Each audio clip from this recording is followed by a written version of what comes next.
Part 27. Cerita Bondan dan Irawan. Tadi pemuda itu bilang kalau tiap gajian akan datang kemari, Bu, ucap Mbak Nia, mencoba menjelaskan kepada ibu mertua soal pernyataan Hasan. Tidakkah kamu berpikir kalau itu hanyalah modus biar pemuda itu bisa menemui Tamik tiap saat, ucap ibu mertua kepada Mbak Nia. Astagfirullah, Ibu.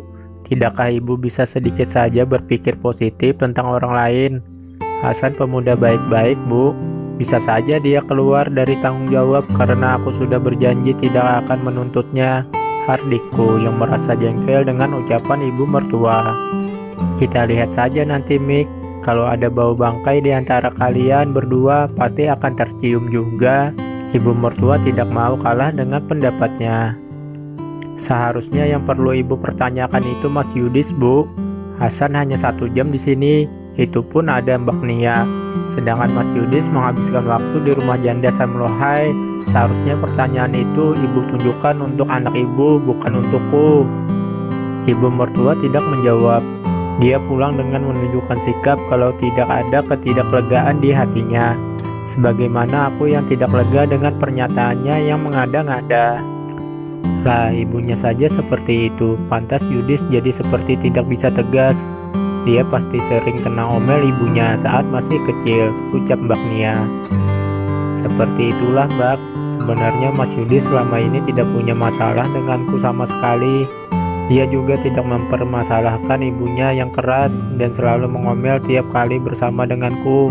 Tapi entah kenapa dia tiba-tiba sekarang Mas Yudis menjadi sensitif, ucapku. Kalian hanya kurang komunikasi saja. Aku lihat Yudis memang pendiam. Mungkin dia menyimpan masalah yang tidak ingin diketahui oleh siapapun, ucap Mbak Nia. Masalah apa, Mbak? Tanyaku penasaran.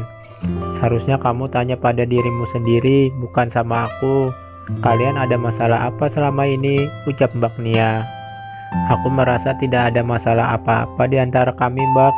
Coba nanti biar saya renungkan ketika hendak tidur, ucapku. Coba kalian lebih saling terbuka.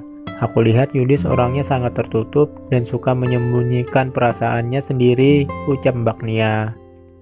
Mungkin juga kata Mbak Nia benar kalau Mas Yudis memiliki masalah yang tidak ingin orang lain tahu. Tapi sungguh sebenarnya aku tidak menginginkan demikian. Aku ingin Mas Yudis selalu terbuka padaku. Dan aku kira selama ini dia baik-baik saja, ucapku. Kamu terlalu sibuk mengurus anak-anak, Mik. Seharusnya kamu bisa membagi waktu untuk suamimu juga, ucap Mbak Nia. Sebenarnya aku sudah membagi waktu untuk Mas Yudis, Mbak. Di saat anak-anak tertidur, aku selalu melayaninya sampai dia tertidur. Bahkan karena hal itu, aku sampai kurang istirahat, Mbak, ucapku. Terpaksa aku harus jujur dan mengungkapkan rahasia yang aku sembunyikan dari siapapun. Mbak Nia menutup mulutnya, kaget mendengar pernyataanku. Justru Mas Yudis yang menganggap kalau apa yang aku lakukan bukanlah apa-apa karena pekerjaanku cuma mengurus rumah dan anak-anak. Sebenarnya aku tidak ingin menceritakan soal Mas Yudis kepada siapapun. Tapi kali ini aku ingin melepas beban yang berat di hatiku dengan bercerita kepada Mbak Nia. Picik sekali pikirannya, ucap Mbak Nia. Sebenarnya itu hanya karena terhasut oleh omongan ibu mertua juga, Mbak. Ibu mertua selalu membanding-bandingkan aku dengan wanita lain yang bisa hidup mandiri. Terkadang ibu mertua membandingkan aku dengan Mbak Lina yang bisa mengurus keluarga dan anak-anaknya sambil jualan. Kadang ibu membanding-bandingkan aku dengan Mbak Lucy yang bisa membagi waktu antara karir dan keluarga, ucapku. Memang segalanya kalau mertua ikut campur bisa menjadi suram. Dulu aku juga begitu, selalu saja mertua ikut campur. Masalahnya mereka hidup di zaman batu di mana belum ada listrik dan kompor gas. Mereka memang terlahir sekuat baja, bisa melakukan pekerjaan rumah tangga sendiri sambil menggendong anak. Bisa melahirkan tanpa bantuan alat medis dan dokter. Sedangkan kita sudah hidup di zaman modern. Segalanya lebih mudah dan membuat kita jadi ketergantungan, ucap Mbak Nia. Ternyata Mbak Nia punya masalah yang hampir sama dengan masalahku juga ya. mertua yang rewel dan sering membuat pernyataan yang menyudutkan, ucapku. Bener, namun sebenarnya mertua yang jahat tetaplah seorang ibu, Tamik. Betapapun cerewetnya mereka, betapapun jahatnya mereka, semua mereka lakukan semata-mata demi kebahagiaan anak-anak mereka, ucap Mbak Nia. Benar juga ya, Mbak. Meski ibu mertua jahat kepadaku dan seringkali mengatakan kalau aku tidak becus, tetap saja dia seorang ibu yang baik, selalu ada jika Tamik mengalami kesusahan. Hari ini saja dia sengaja masak yang banyak buat Tamik dan anak-anak, ucapku. Makanya kamu harus bersabar jika menghadapi mertuamu yang sedang emosi, karena sebenarnya sudut hati yang paling dalam mereka sangat menyayangimu. Belajar dari mereka juga, ambil baiknya dan buang buruknya, agar jika kita menjadi mertua nanti bisa memperlakukan menantu menjadi lebih baik, ucap Mbak Nia. Terima kasih ya Mbak. Berbicara dengan Mbak Nia hari ini membuatku lebih segar karena mendapat pencerahan, ucapku. Sama-sama Tamik, sebagai tetangga kita hanya bisa saling mengingatkan, soal bagaimana-gimananya terserah kalian yang menjalani. Mbak Nia pulang ke rumahnya. Tinggallah aku, Bondan, Irawan, dan Arjuna yang ada di gendonganku. Irawan dan Bondan berebut tidur di pahaku. Awas, jangan sampai kena kaki ibu, sakit, ucapku. Enggak Bu, jawab mereka. Duh, yang habis naik mobil bagus, ingat ibu juga ternyata, ucapku. Bondan dan Irawan diam saja. Kalian pasti bandel ya. Aku mulai memancing-mancing apa yang kedua anakku itu lakukan dengan Santi. Enggak kok Bu, jawab Bondan dan Irawan serentak. Kompak banget kalau lagi bohong, tebakku. Beneran Bondan gak bohong? Tanya saja Irawan, sanggah Bondan. Coba Irawan cerita, apa Bang Bondan berulah di depan Tante Santi dan ayah? Tanyaku. Meskipun Irawan usianya baru 3 tahun, tapi memorinya sangat kuat. Dia biasanya bisa bercerita tentang sesuatu yang dialaminya dengan terbata-bata. Coba adik cerita, titahku dengan suara yang aku buat selembut mungkin agar Irawan bisa lancar bercerita. Irawan menatap langit teras. Dia sepertinya berpikir keras untuk mengingat-ingat kejadian yang dialaminya. Abang menangis terus, jawab Irawan.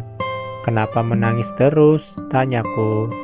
Dimarahi sama ayah, jawab Irawan. Tuh kan, Bondan pasti nakal sampai dimarahi sama ayah, ucapku sama Bondan. Bondan tidak nakal kok Bu, jawab Bondan. Lalu kenapa sampai dimarahi sama ayah? Tanyaku. Bondan ingin pulang, jawab Bondan. Kenapa ingin pulang? Katanya ingin naik mobil bagus, tanyaku. Bondan pengennya naik mobil bagus sama ibu, sama adik, sama abang, dan ayah juga, jawab Bondan. Sayang, ucapku sembari memeluk Bondan.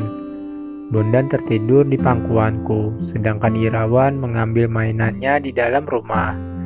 Bondan ternyata lebih sensitif dari adiknya. Dia mungkin paham jika orang tuanya punya sedikit masalah hingga dia merasa tidak tenang. Bondan, pindah ke kamar sayang.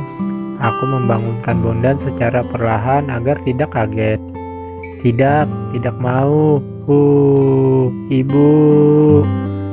Bondan, bangun nak. Kamu mengigau. Ibu. Bondan memelukku erat. Kamu mimpi apa sayang? Tanyaku sembari mengusap kepalanya.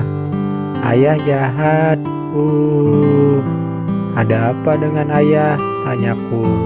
Aku dikurung di kamarnya Tante Santi. Kamu mimpi nak, ucapku. Tidak Bu, Bondan sama Irawan memang dikurung di salah satu kamar di rumah Tante Santi. Bondan takut. Bener dik, tanyaku kepada Irawan. Iya Bu, jawab Irawan. Apa? Ayahmu mengurung kalian di rumahnya Santi? Bondan dan Irawan mengangguk.